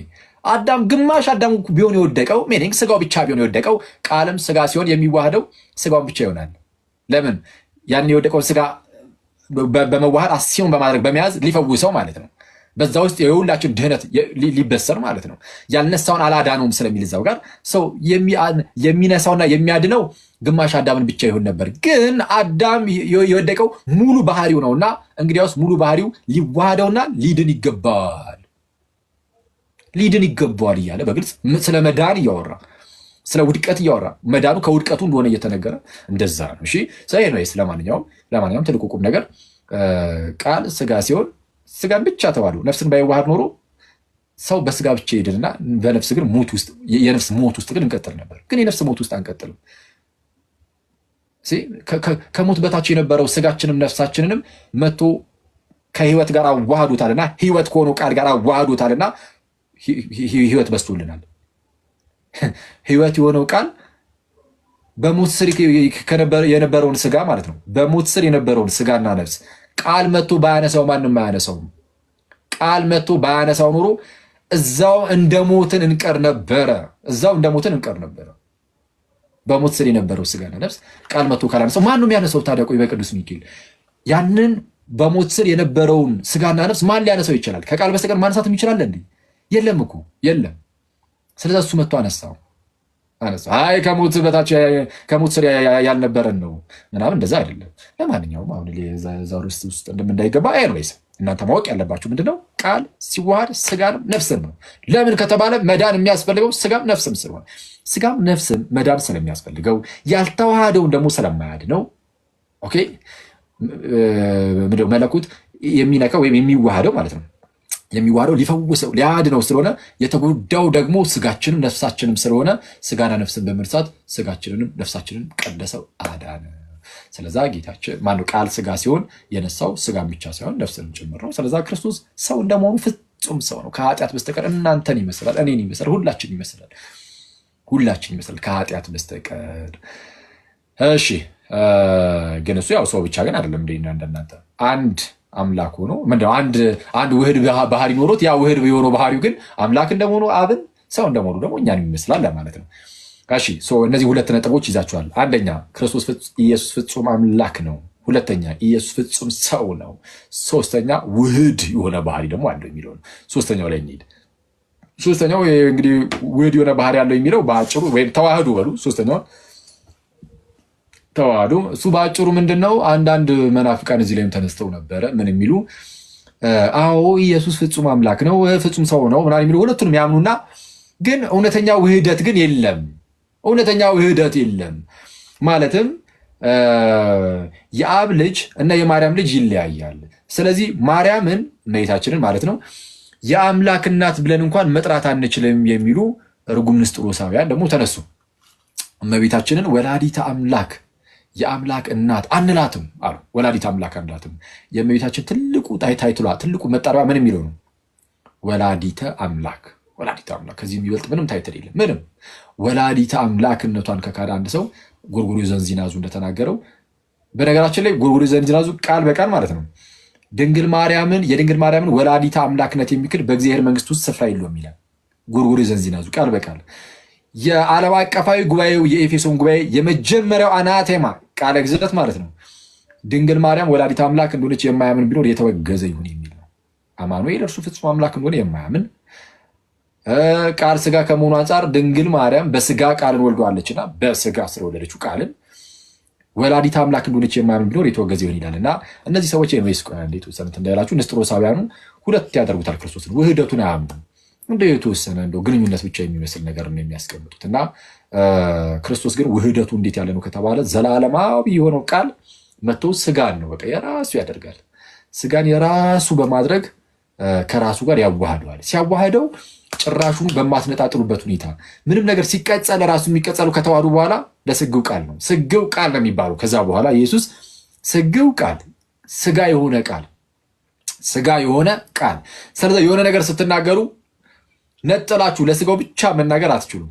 በቃ በአንድነት ነው የምትናገሩለት። በአንድነት ስትናገሩ ከስጋ አንጻር የሚነገር ይኖራል፣ ከአምላክነት አንጻር የሚነገር ነገር ይኖራል። ሲነገር ግን ለሁለቱም አይባልም። ይቅርታ፣ ለውህድ ባህሪው፣ ለተዋህዶ ባህሪ፣ ለውህዱ ባህሪ ለሱ ይነገራል። ኦኬ። ስለዚህ አሁን ክርስቶስ አምላክ ነው ሲባል ነጠለ መለኮቱን አምላክ ነው መለኮቱ ብቻ ነው አምላክ ብለህ ነጠለ እንደዚህ መናገር አትችልም። አዎ አምላክነት የመለኮት ነው፣ ግን የመለኮት ገንዘብ የስጋም ይሆናል። ልክ እንዴት መሰላችሁ? ቃል አምላክ እንደመሆኑ የራሱ የሆኑ ገንዘቦች አሉት አይደለ? አትሪቢዩቶች ማለት ለምሳሌ ቃል አምላክ ነው። አምላክ እንደመሆኑ ሁሉን ቻይ ነው፣ ሁሉን አዋቂ ነው። ምንድነው ሌሎች ነገሮች የሚያንወይስ የአምላክነት የሆኑ ነገሮች ሁሉ ፈጣሪነቱ ምኑ እነዚህ ሁሉን ነገሮች ይዝና ስጋን የራሱ ያደርጋል። ስጋን የራሱ ሲያደርግ በተዋህዶ ውስጥ ለቃል የምትናገሩት ወይም ለአምላክ የምትናገሩት ነገር ሁሉ ለስጋ መነገር ይጀምራል። ለስጋ የምትናገሯቸው ሌሎች ነገሮች ደግሞ ለምሳሌ መሞት፣ መድከም፣ መራብ፣ መጠማት ምናምን አሁን ለቃል ይነገራል። እንዲያስቀድሙ የለም እኮ በቃል ዘንድ መሞት አለ የለም፣ መራብ አለ የለም፣ መጠማት፣ መድከም ምናምን ማንቀላፋት ምናምን የሚባሉ ነገሮች መተኛት የለም። ለስጋ ግን እነዚህ ሁሉ ነገሮች ይነገራሉ። ልክ ሲዋሃዱ ግን የአንዱ ገንዘብ ለአንዱ ሆኖ በተዋህዶ ውስጥ ለስግው ቃል ከአምላክነት አንጻር የሚነገረው ለስግው ቃል፣ ከስጋ አንጻር የሚነገረው ለስግው ቃል ሊነገር ይችላል። እንደዛ ነው ባጭሩ። ከመጽሐፍ ቅዱስ የተወሰኑ ነገሮች ላሳያችሁ። እሺ አንጨርስ። ውህደቱ እንዴት ነው የሚለውን እሺ ከፊልጵስዩስ ምዕራፍ 2 ቁጥር 6 ላሳያችሁ። ፊልጵስዩስ ምዕራፍ 2 ቁጥር 6 እንደዚህ ይላል፣ እርሱ በእግዚአብሔር መልክ ሲኖር ሳለ ከእግዚአብሔር ጋር መስተካከልን መቀማት እንደሚገባ ነገር አልቆጠረውም ይልና ልክ እርሱ በእግዚአብሔር መልክ ሲኖር ሳለ፣ አሁን ሁለት መልክ ነው እዚህ ጋር የሚናገረው፣ ስለ ሁለት መልክ ይናገራል። አስቀድሞ እርሱ በእግዚአብሔር መልክ ሲኖር ሳለ፣ በእግዚአብሔር መልክ ሲኖር ሳለ ኦኬ፣ በእግዚአብሔር መልክ ይኖር ነበረ። በእግዚአብሔር መልክ መኖር ደግሞ ከእግዚአብሔር ጋር እኩል መሆን ነው። ማስረጃ እዛው ራሱ ጳውሎስ ነግሮ ነው። ምን ብሎ እርሱ በእግዚአብሔር መልክ ሲኖር ሳለ ከእግዚአብሔር ጋር እኩል መሆንን መቀማት እንደሚገባ ነገር ሳይቆጥር ይላል። ወይም መቀማት እንደሚገባ ነገር ሳይቆጥር ከእግዚአብሔር ጋር ምን ማለትን እኩል መሆንን በእግዚአብሔር መልክ ሲኖር ሳለ ከእግዚአብሔር ጋር እኩል መሆንን ኢኳል መሆንን ወይም መስተካከልን ከእግዚአብሔር ጋር መተካከልን መቀማት እንደሚገባ ነገር ሳይቆጥር ምን አደረገ ይላል። ቀጠል አድርጎ ሳይቆጥር እሺ እንደሚገባ ነገር አልቆጠረውም። እሺ ነገር ግን የባሪያን መልክ ይዞ በሰው ምሳሌ ሆኖ ራሱን ባዶ አደረገ። ከላይ የእግዚአብሔር መልክ አለ፣ ቀጠል አድርጎ ደግሞ የባሪያ መልክ አለ። በእግዚአብሔር መልክ ይኖር ነበረ ከዘላለም። በእግዚአብሔር መልክ ሲኖር ሳለ ከእግዚአብሔር መተካከል መቀማት እንደሚገባ ነገር አልቆጠረውም። ነገር ግን ደግሞ ምን አደረገ? የባሪያን መልክ ደግሞ ያዘ። ምን አደረገ? የባሪያን መልክ። አሁን በዘመን ፍጻሜ ነው። ከዘላለሙ እርሱ በእግዚአብሔር መልክ ይኖር የነበረ ነው። ከእግዚአብሔር ጋር እኩል ሆኖ የሚኖር የነበረ ነው። ያ ራሱ በእግዚአብሔር መልክ ይኖር የነበረው ግን ምን አደረገ?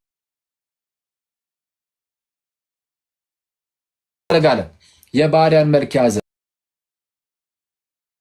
የባሪያን መልክ ያዘ። የባሪያን መልክ ያዘ። እሺ የባሪያን መልክ ያዘ። የባሪያ መልክ ማለት የኛ ማለት ነው። ስጋው በምስሉም እንደ ሰው ተገኝቶ ራሱን ባዶ አደረገ ቆይ አሁን እዚህ ጋር ተመልከቱ። አሁን አንድ ጥያቄ ልጠይቃችሁ። የባሪያን መልክ ያዘ። ማን ነው የባሪያን መልክ የያዘው? ማለት ኢየሱስ ምናምን ብቻ ብላችሁ እንድታልፉት ሳይሆን እዚህ ክፍል ላይ ጳውሎስ በተናገረው መሰረት ብቻ እንሂድ። ፊልጵስዩስ ምዕራፍ 2 ቁጥር 6 እንዲህ ነው የሚለው፣ እርሱ በእግዚአብሔር መልክ ሲኖር ሳለ፣ በማን መልክ? በእግዚአብሔር መልክ ሲኖር ሳለ ከእግዚአብሔር ጋር መተካከልን መቀማት እንደሚገባ ነገር አልቆጠረውም። ስለዛ በእግዚአብሔር መልክ ይኖር የነበረ ነው ብሎናል። እሺ አሁን እሱን በጭንቅላታችሁ ያዙ። ነገር ግን የባሪያን መልክ ይዞ በሰው ምሳሌ ሆኖ ራሱን ባዶ አደረገ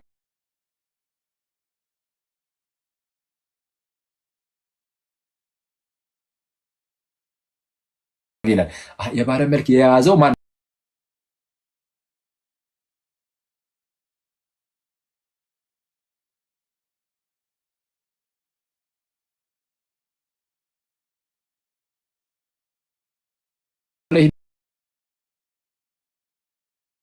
አላነሳሁላችሁም ነበረ። በጣም ይቅርታ።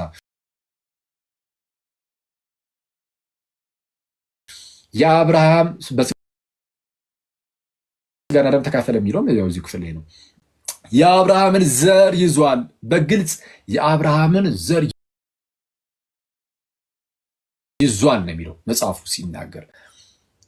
ስለዚህ የአብርሃምን ዘር ይዟል። ልክ ፊልጵስዩስ ምዕራፍ 2 ቁጥር 7 ላይ እንደሚለው የባሪያን መልክ ያዘ እንደሚል የባሪያን መልክ ይዞ በሰውም ምሳሌ ሆኖ ራሱን ባዶ አደረገ። በምስሉም እንደ ሰው ተገኝቶ ራሱን አዋረደ። እሺ ራሱን ባዶ አደረገ። ማነው ራሱን ባዶ ያደረገው? ዘላለማዊው ያ ራሱ ከእግዚአብሔር ጋር እኩል ሆኖ ይኖር የነበረው እሱ ራሱን ባዶ አድርጓል ተባለ። ስለዛ ባዶ አደረገ የተባለው ለስጋ ብቻ የሚሰጥ አይደለም። በቃ ቃል ነው ራሱን ባዶ አደረገ የተባለው። ለምን? ስጋን ከራሱ ጋር ስላዋሃደው በስጋ በኩል ያለው ነገር ለቃል ይነገራልና ማለት ነው።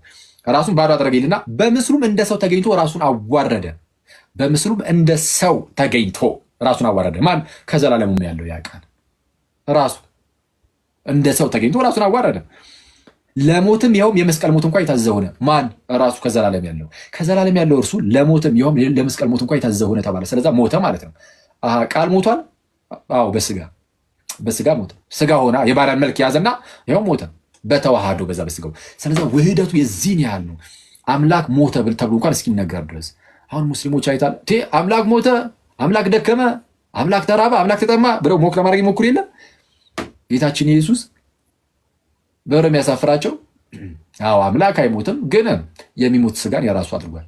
አምላክ አይራብም፣ አዎ ግን የሚራብ ስጋን የራሱ አድርጓል። አምላክ አይጠማም፣ አዎ ግን የሚጠማ ስጋን የራሱ አደረገና በዛ የራሱ ባደረገው ስጋ በኩል ተጠማ፣ የራሱ ባደረገው ስጋ በኩል ተራበ፣ የራሱ ባደረገው ስጋ በኩል ሞትን እንኳ ቀመሰ። ስለማን? ስለ ሁላችን ተብሎ ተነገረ ማለት ነው። ስለዛ እርሱ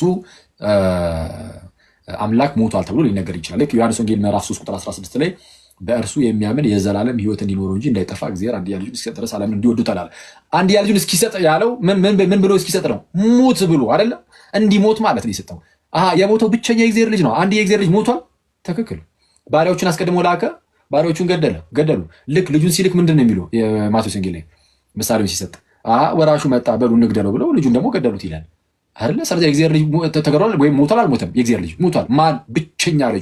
ብቸኛ ልጁ ከተባለ አምላክነቱን የሚያስታውስ ነው። አለቀ። ብቸኛ ልጅ የገዛ ልጅ ከተባለ ቀደም እንዳሳያችሁ አምላክነቱን የሚያሳይ አይደለ? ሰው እርሱ ሞቷል። ስለዚህ አምላክ የምርም ሞቷል። በምን? በስጋ ሞተ እንዳለ አንድ ጴጥሮስ ምዕራፍ 3 ቁጥር 18 ላይ ማለት ነው። በስጋ ሞተ በመንፈስ ሕያው ሆነ እንዳለ። እሺ ሮሜ 8:32 ላይም ቅድም እንዳልኳችሁ ለገዛ ልጁ ያራራልታል። ለሞት አሳልፎ የሰጠው ማለት ነው። ለገዛ ልጁ ያራራል። የገዛ ልጁ ሞቷል። የገዛ ልጁ ዘላለማዊ ልጁ ነው። ቃሉ ነው። ያ ቃል መጥቶ ሞቷል። በምን? በስጋ የራሱ ስላደረገው ስጋ እውነተኛ ውህደት ስላለ አምላክ ሞተ ተብሎ ይነገራል። ግን በስጋ በኩል አዎ አምላክ ሞተ፣ ተራበ፣ ተጠማ ተብሎ እንደዚህ ሊነገር ይችላል። ለስጋ የሚነገሩ ነገሮች ሁሉ ለቃልም ይነገራሉ። ስለዚህ አምላክነትን ከሰውነት እንደዚህ አዋህዶ ነው የያዘው ማለት ነው። በመጀመሪያ ቆሮንቶስ መልእክቱ ምዕራፍ 2 ቁጥር 8 ላይ ቅዱስ ጳውሎስ ምን ይላል? ከዚች ዓለም ገዢዎች አንዱ እንኳን ይህንን ጥበብ አላወቀም፣ አውቀውስ ቢሆን የክብርን ጌታ ባልሰቀሉት ነበር ይላል። አውቀውስ ቢሆን የክብርን ጌታ ባልሰቀሉት ነበረ። የተሰቀለው የክብር ጌታ ነው። የክብር ጌታ ደግሞ አምላክ ብቻ ነው። መኳንንት ደጆችን ክፈቱ፣ የክብር ጌታ የክብር ንጉሥ ይግባ ብሎ መዝሙረኛው ላይ እንደተናገረው የክብር ንጉስ የክብር ጌታ ሲባል ለእግዚአብሔር ብቻ ነው የሚሰጠው። የክብር ጌታ ተብሎ የተጠራ ፍጡር የለም በመጽሐፍ ቅዱሳችን ላይ። ሰው የክብር ጌታ ተሰቅሏል ከተባለ አምላክ ነው የተሰቀለው። ንስጥሮሳውያን ግን የተሰቀለው ሰው ነው። ሰው ተሰቀለና ማነው መለኮቱ ጥሎት ሄደ አይነት ነገር፣ መለኮቱ ተለየው እና ሰውነት ብቻ ነው የተሰቀለው አይነት ነገር ይላሉ። ይሄ አደገኛ ኑፋቄ ነው። ሰው አልዳንም ያስብላል። ይሄ አይደል አልዳንም ያስብላል። ለምን እዛ ጋር የተሰቀለው በመስቀል ላይ ኖርማል ሜር ሰው ብቻ ከሆነ ይህ ማለት መለኮት ያልተዋሃደው ከሆነ እንደኔና እንደናንተ አይነት ብቻ አይነት ሰው ማለት ነው ብቻ የሆነ እንደዛ ከሆነ ሲጀምር የዓለምን ኃጢአት ማሰረይም አይችልም። እንዴት አይነት የማይወሰን መስዋዕትን እንዴት ማቅረብ ይቻላል? አንድ ኖርማል ሰው ብቻ የሆነ አካል ራሱ የማይወሰነው አምላክ ግን በስጋ ሲሞት የማይወሰን መስዋዕትን ማቅረብ ይችላል። ካሳን መክፈል ይችላል። ልክ እንደዛ ማለት ነው። እና ለአንዱ የሚነገረው ለሌላኛው ይነገራል። ዮሐንስ ወንጌል ምዕራፍ 3 ቁጥር 13 እንዲህ ይላል፣ ከሰማይ ከወረደ በቀር ወደ ሰማይ የወጣ ማንም የለም ይልና ከሰማይ ከወረደ በቀር ወደ ሰማይ የወጣ ከሰማይ ከወረደ በቀር ወደ ሰማይ የወጣ ማንም የለም። ኦኬ፣ ከሰማይ ከወረደ በቀር ወደ ሰማይ የወጣ ማንም የለም። ማነው? ከእርሱ በቀር ማለት ነው። ይቅርታ፣ ከሰማይ ከወረደው በቀር ወደ ሰማይ የወጣ ማንም የለም። እርሱም ይላል ከሰማይ የወረደው ወደ ሰማይ የወጣው አንድ ብቻ ነው አለ። እርሱም በሰማያት የሚኖረው የሰው ልጅ ነው ይላል። በሰማያት የሚኖረው ወይም በሰማይ የሚኖረው የሰው ልጅ ነው። የሰው ልጅ ከተባለ የማርያም ልጅ ነው እናውቃለን። የማርያም ልጅ ከሰማይ ነው የወረደው። የማርያም ልጅ አሁን የማርያም ልጅ ሲል ስጋን እናስታውስበት የለ ስጋን የሚያስታውስ ነው። ግን ስጋ ብቻ ግን አይደለም። ኦፍኮርስ የሰው ልጅ ተብሎ አምላክ በቃ ጌታችን ኢየሱስ እሱ አምላክም ሰው የሚሆነው ስጉ ቃል እሱ የሰው ይቅርታ፣ እሺ፣ እርሱ የእግዚአብሔር ልጅም የሰው ልጅም ተብሎ ይጠራል። እቺን ነገር ቻርጅን ሰካ።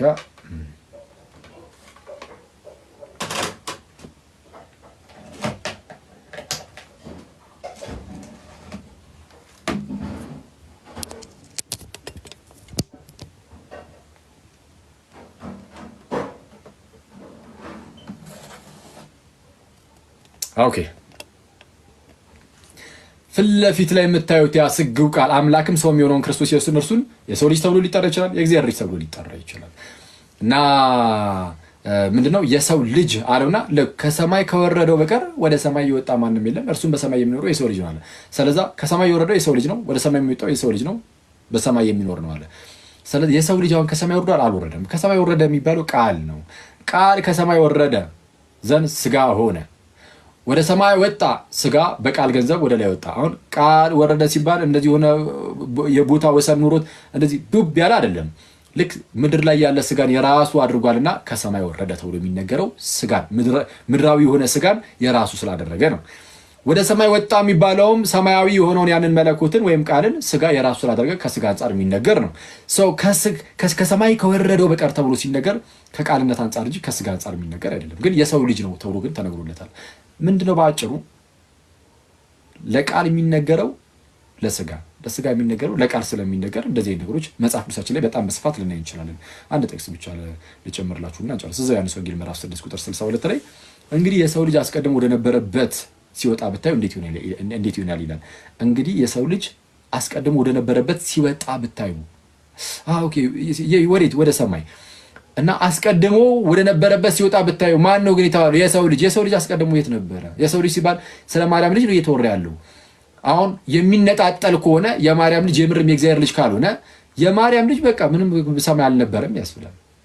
አይቷል። የማርያም ልጅ ተብሎ የሚጠራው ግን ስጋው ብቻ ሳይሆን ንስጥሮሳውያን እንደሚሉት ስጋው ብቻ ሳይሆን ውህድ የሆነውን እርሱን ስለሆነ የማርያም ልጅም የእግዚአብሔር ልጅም እያለ የሚጠራው አስቀድሞ ነበረ ሲባልም የማርያም ልጅ ብሎ ሊጠራው ይችላል።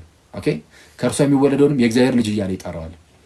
ከአንቺ የሚወለደውም የቅዱስ የእግዚአብሔር ልጅ ነው ብሎ መልአኩ እንደተናገረ ማለት ነው። ስለዛ ውህድ ነው። በቃ በአጭሩ ነገረ ክርስቶስ ይሄ ነው። አምላክ ነው፣ ሰው ነው። አምላክነትና ሰውነት ተዋህዶ ግን አንድ ጌታ ነው። በቃ ይሄ ነው ነገረ ክርስቶስ ይሄ ነው። ግን እዚህ ላይ አንዳንድ የተለያዩ ጥያቄዎች ይነሳሉ። ለምሳሌ ክርስቶስ ያው እንደምታውቁት አምላክ ሰው ሆነ። ሰው ከሆነ በኋላ ስለ ሁላችን ሞተልን። እስላሞች ኢየሱስ አልሞተም ይላሉ።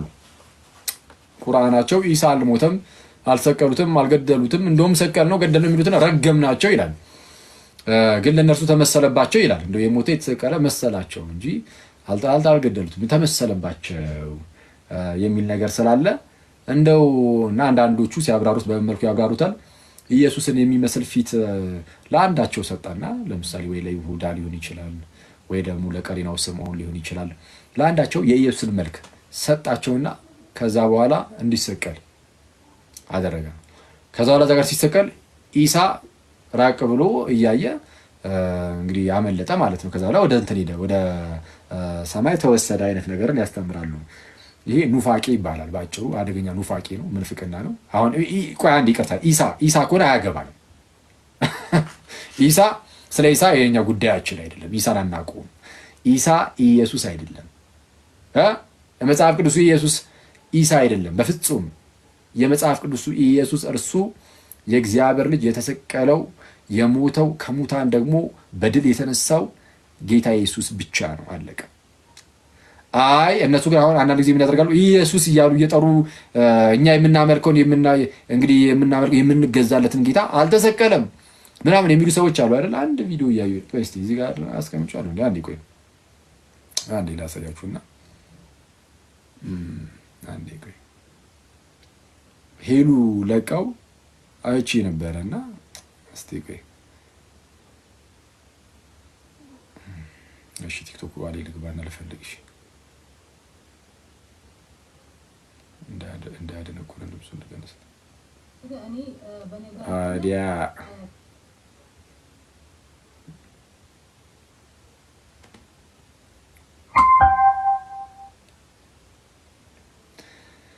እሺ ሄለን ድፊባቸው። ሄሉ ግን እየጠፋች ነው ጋይስ። የምር ሄሉ ታውቃታላችሁ ጋይስ አይደል? ማለት ታውቃታላችሁ ሳይሆን የማታውቃት ሰዎች አዳዲስ ሰዎች መምጣት ጀመራችሁ እንዴ? ሄሉ የምትባል ልጅ አለች፣ በጣም የተወደደች እህት በጣም እሺ። ኢየሱስን አልመቱትም፣ አልቀጠቀጡትም። እሺ ያው ኢየሱስን አልመቱትም፣ አልቀጠቀጡትም፣ አልገደሉትም። ኢየሱስን አልመቱትም፣ አልቀጠቀጡትም፣ አልገደሉትም። በቁርአን አስተምሩ። ወማ ቀተሉሁ ወማ ሰለቡሁ አበደን። በጌታቸው ላይ አላህን ትተው ፍጡርን አያመልኩም። አበደን ኢየሱስን አያመልኩም። አበደን አበደን አበድን አበድን። እሺ ኢየሱስን አልመቱትም፣ አልቀጠቀጡትም፣ አልገደሉትም። በቁርአን አስተምሩ። ወማ እሺ በቁርአን አስተምሩ። አያችሁ ማን ያለችው? ኢሳን ሳይሆን ኢየሱስን ያለችው። ሰው ኢየሱስን ካለች ያው እኛ የምንጠራውን መሆኑ ነው። ስለዚህ ቁርአን ምን አለ ምን አለ የኛ ጉዳያችን አይደለም ማለት ነው። ቁርአን አልሰቀሉትም አለ አልገደሉትም አለ ምናምን ነው። ቁርአን ስላለ አይደለም። ኑፋቂ ይባላል። ይሄ ምንፍቅና ነው ማለት ኢየሱስን የኛን ጌታ ኢየሱስን የመጽሐፍ ቅዱሱን ኢየሱስን ከሆነ እየተወራ ያለው የመጽሐፍ ቅዱሱ ኢየሱስ የተሰቀለ ነው። ቅዱስ ጳውሎስ ምን አለ በመጀመሪያ ቆሮንቶስ መልእክቱ ምዕራፍ 1 ላይ አይሁድ ምልክትን ይሻሉ፣ የግሪክ ሰዎችም ጥበብን ይሻሉ፣ እኛ ግን የተሰቀለውን ክርስቶስን እንሰብካለን ነው የሚለው። ስለዚህ ክርስቶስ የተሰቀለ ነው። እኛ በዚህ መልኩ ላቅርብላችሁ ሙሐመድ ጌታችን ኢየሱስ ክርስቶስ ከተሰቀለ ከ600 ዓመት በኋላ መጥቶ አልሰቀሉትም አልገደሉትም የሚል ትምህርትን ይዞ መጣ። ጳውሎስ ግን ቀደም ብሎ ከ600 ዓመት በፊት ለሙሐመድ ይመልስለታል። ምን ብሎ? መቼም አይሁድ ምልክትን ይሻሉ፣ የግሪክ ሰዎችም ጥበብን ይፈልጋሉ፣ እኛስ የተሰቀለውን ክርስቶስ ኢየሱስን እንሰብካለን ብሎ ይመልስለታል ማለት ነው። ስለዛ ክርስቶስ እርሱ የተሰቀለ የሞተ ሞቱ ደግሞ ያልቀረ የተነሳ ጌታ ነው። ስለዛ ክርስቶስ እንግዲህ እንደተሰቀለው እኔ ያው በመጽሐፍ ቅዱስ ብቻ አይደለም በታሪክ ውስጥም ሁሉ የታመነ ነው። በታሪክ ውስጥም ሁሉ ጌታችን ኢየሱስ መሰቀሉን በታሪክ ሳይቀር ይታመናል ማለት የታሪክ ምሁራንም ሳይቀሩ የታሪኩ አለ። ስለዛ ከታሪክ አንፃር በጴንጤናዊ በጲላጦስ ዘመን እንደተሰቀለ በቃ የዘርፉ ኤክስፐርቶች ሁሉ የሚያምኑት ነገር ነው። አስባል ከ600 ዓመት በኋላ መጡ የሆነ ነገር ሲቀር አክቹአሊ ከ600 ዓመት በኋላ በሃይማኖት ደረጃ እንደዚህ ቀጥሎ መጣ እንጂ አሁንም ድረስ ከዛ በፊት መናፍቃን ክደውት ያውቃሉ። ይህንን ትምህርት የክርስቶስን መሰቀል መናፍቃን ክደውት ያውቃሉ። በይዜ ይህ ትምህርት ቀጥታ በእስልምና አይደለም የሚጀምረው፣ ቀጥታ በእስልምና አይደለም። እስልምናው ቀጥታ ራሱ የጀመረው ሳይሆን ከእርሱ ቀደም ያሉ መናፍቃን አስተምረውት ነበር። ምን አይነት ትምህርት ነው? እነ ባሲሊዴስ ምን አይነት ትምህርትን ያስተምሩ ነበረ ማለት እነዚህ ኖስቲክ መናፍቃን አሉ ማለት የዶሴቲዝም የሚባል እምነት አለ የፋንታዝም እምነት ነው ብያችኋለሁ ኢየሱስ ፋንተም ነው ማለት የሆነ ኢሉዥን አይነት ነገር እንጂ ስጋው እንደኛ ሪል ስጋ የሚራብ የሚጠባው አይደለም በቃ የሆነ እንደው ዝም ብሎ መስሎ የመታየት ነገር ነው ስለዛ ክርስቶስ የምርም አልተራበም የምርም አልተጠማም የምርም አልደከመም የምርም አልታመመም ሲመታ አላመመውም ምንም ህመም አይሰማውም እንደውም ጭራሹን አልሞተም አልተሰቀለም ይላሉ ስለዛ ምን ይላሉ የቀሪናው ስምዖን ጌታችን መስቀል ተሸክሞ እንትን ያለው ማለት ነው ያገዙ ሰው ያሸከሙት ሰው እርሱ የኢየሱስን መልክ ወሰደ ከዛ በኋላ ተሰቀለ ኢየሱስ ግን ደግሞ የቀሪናውን ስምዖን መልክ ያዘና ከሩቁን ያያቸው ይስቅባቸው ነበር የሚል ተረት በፊት ላይ ነበረ በሰዓቱ ለቅዱስ ኢራኔስ ስለነበሩ ለቅዱስ ኢራኔስ ገርፎ ያባረሩት ምንፍቅና ነው ይሄኛው ምንፍቅና ግን እነሱ እንደዚህ አይነት ምንፍቅናን ያስተማሩት ክርስቶስ እውነተኛ ስጋ የለውም ስራ ነው እንዴት ሊሰቀል ይችላል የሚል ነገር ላይ ስለደረሱ ነው ስጋን ደግሞ ይጣላሉ ኖስቲኮች እንደምታውቁት እና በዛ ምክንያት አይ ስጋ እንደዚህ አይነት ስጋ የለውም አሉና አልተሰቀለም የቀሪናው ስምዖን ነው የተሰቀሉ ተመሰለባቸው አልሰቀሉትም አልገደሉትም ግን ለነርሱ ተመሰለባቸው የቀሪናው ስምዖንን ፊት እሱ ላይ አደረገ የማን ነው የክርስቶስ ላይ ማለት የክርስቶስን መልክ ደግሞ የቀሪናው ስምዖን ላይ ያደረገና ከዛ በኋላ የቀሪናው ስምዖን ሲሰቀል ኢየሱስ ደግሞ ራቅ ብሎ በቀሪናው ስምዖን መልኩ ነው ይስቅባቸው ነበር የሚል ተረት አለ እንዲህ ያለ ተረት አለ በኋላ ላይ እስልምናው ደግሞ አልሰቀሉትም አልገደሉትም ይላል አልሰቀሉትም አልገደሉትም ሲል የራሱን ኢሳ ከሆነ መብታቸው ነው የኛን ኢየሱስን ከሆነ ግን ነው እንላለን የጌታችን ጉዳይ ላይ ግን አልሰቀሉትም የሚል ካለ ይሄ ክህደት ነው ክርስቶስ ኢየሱስ የምርም ተሰቅሏል እሺ ሌላ ከምልጃ ጋር ተያይዞ ደግሞ ወደ ፕሮቴስታንቱ ደግሞ እንምጣና እሺ በእኛና በፕሮቴስታንቶች መካከል ያለው ትልቁ ልዩነት የኛ ኢየሱስ ፈራጅ ነው የነሱ ኢየሱስ አማላጅ ነው ማለት የሚባል ነገር አለ እዚህ ላይ ትንሽ ነገር ለማለት ያህል ፕሮቴስታንቶች በአንድ ወቅት ላይ በመልኩ ያስረዳሉ የክርስቶስን ምልጃ ሲያስረዱ ኢየሱስ ክርስቶስ ነው አማላጅ እንጂ ቅዱሳን አይደሉም ይላሉ የሚማልዱት ቅዱሳን አይደሉም የሚማልዱ ኢየሱስ ነው ብለው ይናገሩና ይህን ነገር ሲናገሩ ቀጥታ ኦፍ ኮርስ ልንረዳ የምንችለው በምን መልኩ ነው የሚማልዱት ቅዱሳን ሳይሆኑ ካለ ቅዱሳን ይማልዳሉ ማለት እንግዲህ ልመና ነው ሌላ ምንም ነገር የላቸውም መለመን ነው አይደለ መለመን ነው የሚለምኑት ቅዱሳን አይደሉም እያሉ ነው የሚማልዱት ቅዱሳን አይደሉም ካሉ የሚለምኑት ኢየሱስ አይደሉም ይቅርታ የሚለምኑት ቅዱሳን አይደሉም እያሉ ነው የሚማልዱት መልጃን የሚያቀርቡት ቅዱሳን አይደሉም ኢየሱስ ነው እንጂ ሲሉ የሚለምኑት ቅዱሳን አይደሉም እያሉ ነው ማን ነው እንጂ ኢየሱስ ነው እንጂ ስለዚህ ኢየሱስን አውርደው እንደዚህ የልመና ነገር ላይ ብቻ የሚያስቀምጡት አይነት ከሆነ እንደዛ ከሆነ አዎ ይሄ ትልቁ መለያችን ሊሆን ይችላል ምክንያቱም ይሄ ክርስቶስ ኢየሱስን የቅዱሳን ተርታ ዝም ብሎ የሰዎች ተርታ ላይ የነ እስጢፋኖስ ተርታ ላይ የቅድስት ድንግልና የሌሎች ቅዱሳን ምናምን ተርታ ላይ የማውረድ ከሆነ እሱ አደገኛ ነው ግን አሁን ላይ ግን በተለያዩ ዲስከሽኖች ውስጥ ለማየት እንደሞከር ነው ከአንዳንድ ሊቃውንቶቻቸው መጽሐፍት ላይም ለማየት እንደሚሞከረው ምን አይነት ነገርን መናገር ጀምሯል በተለይ አሁን ደግሞ አይ ክርስቶስ ይማልዳል ስንል አሁንም እየማለደ ይኖራል ማለታችን በፍጹም አይደለም ታዲያ ምንድነው ሲባሉ እንግዲህ ሁሉንም ላይወክል ይችላል ይሄ ነገር ይሄን የማይወክላችሁ ፕሮቴስታንቶች ይቅርታ ተውት እናንተ ግን ይሄኛው አሁን የምናገረው ግን የሚናገሩ ፕሮቴስታንቶች ስላጋጠሙ ማለት ነው በግልጽ ምን ይላሉ አንዴ በመስቀል ላይ ስለ ሁላችን ቤዛ ሆኗል እና በምድር ላይ ሳለ ስለ ሁላችን ምልጃን አቅርቧል አንዴ የሰራው ስራ በቃ አለቀ ከዛ በኋላ በፈጽሞ ጨርሶታል በአባቱ ቀኝ ተቀምጧል አሁን ድጋሚ የሚሰራው ምናምን ነገር እንደዛ ኑሮ አይደለም ግን አንዴ የሰራው ስራ ግን ለዘላለም ደግሞ ጸንቶ ይኖራል እሱን ለማሳየት ነው የሚሉ ሰዎች አሉ ይሄ እኛ ትምህርት ነው ስለዚህ እኛ የምናስተምረው አስተምሮ እሱን ለማለት ነው ይሄንን ቃል የምንጠቀመው ካሉ ቡንጫ አርፋ ክርክር ውስጥ አንገባም ትልቁ መለያችንም ይሄን ብለን አናወራም የቃላት አይደለም ትልቁ ልዩነት ሐሳብ ላይ ነው እንዴ የድህነት ትምህርት ላይ ትልቅ ልዩነት አለ ነገረ ኢየሱስ ላይ ትልቅ ልዩነት አለ ሚስጥራት ላይ ትልቅ ልዩነት አለ እና እሱ ላይ ትልቅ ልዩነቶች ስላሉን እዛ ላይ እንሄድበታለን ማለት ነው የኛን አስተምሮ የሚያስተምሩ ከሆነ ማለት ነው ኢየሱስ ክርስቶስ ይማልዳል አይማልድ ማን የሚለው ላይ ቀጥታ እኛ ምንድን ነው የምንለው ጌታችን ኢየሱስ በመስቀል ላይ አዎ ስለ ሁላችን ደሙን አፈሰሰ ራሱን መስዋዕት አድርጎ አቀረበ በእርሱ በኩል ሁላችን እንቀደስ ዘንድ እና ሊቀ ካህናት እንደሆኑ ምልጃን አቀረበ ትክክል ማልዷል አብን ማለደው ይሄንን እንዲህ ብለን እናገራለን ምንድነው በምድር ላይ ያለ ማለት ነው ዘን ዕብራውያን ምዕራፍ 10 ላይ እንደሚናገረው የኢየሱስ ክርስቶስን ስጋ አንድ ጊዜ ፈጽሞ በማቅረብ ተቀድሰናል ይልና ሊቀ ካህናት ሁሉ የብሉይ ኪዳን ሊቀ ካህናት ማለት ነው ዕለት ዕለት እያገለገለ እነዚያን ኃጢአትን ከቶ ሊያስወግዱ የማይቻላቸውን መስዋዕቶች ብዙ ጊዜ እያቀረበ ቆሟል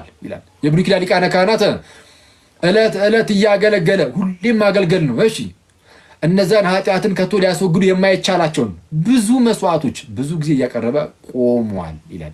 እያቀረበ ምን ብሏል? ተቀምጧል ሳይሆን ቆሟል። ሁሌም ማቅረብ ነው። ስለዚህ ሁሌም መቆም ነው ለአገልግሎት ማለት ነው።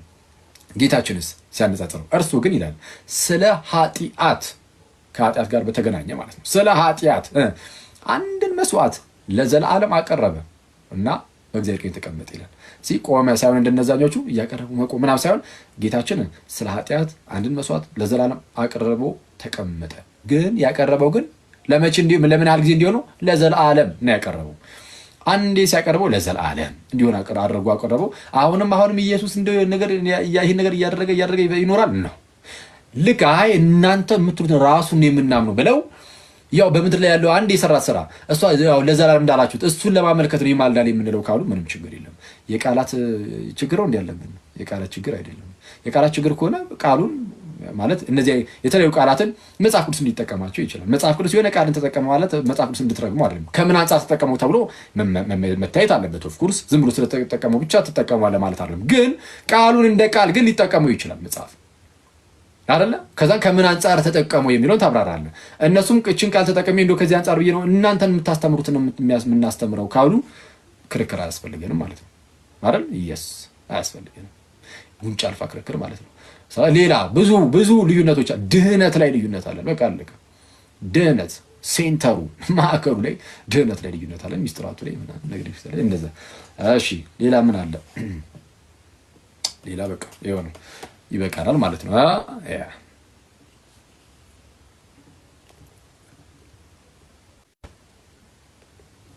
እሺ ተግባባን። ያልገባው ሰው አለ? ነገረ ክርስቶስ ገባችሁ? አክቹዋሊ አብዛኞቻችሁ ታውቁታላችሁ ተስፋ አደርጋለሁ ኦፍ ኮርስ